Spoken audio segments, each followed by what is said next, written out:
it's up to me, to share as much as possible, and bring light to a dark situation. You could say Nick Chafee is a curator of sorts. Well, this one's directly to my dad from DEA. He preserves history in his Yukon home, some etched within old newspapers from the 90s. In that bin, I got more papers. The more precious artifacts, letters, many of them handwritten from government officials in local, state, and federal agencies to his family. This letter right here is, to my dad, and this is from the White House. Even one from then President Bill Clinton.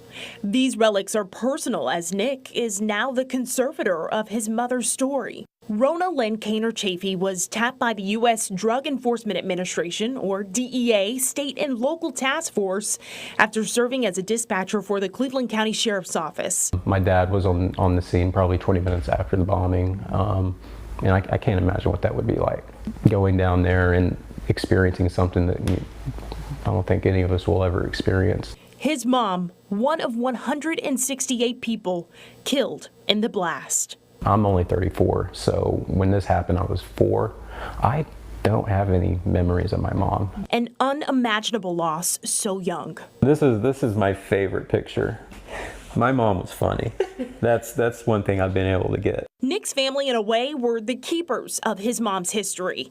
So it's like one of those things, like, grew up, knew this event had happened, but never really talked about it much.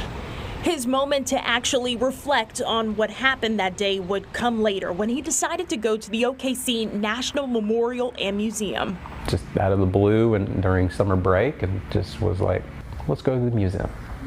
And I don't know if that was a good idea.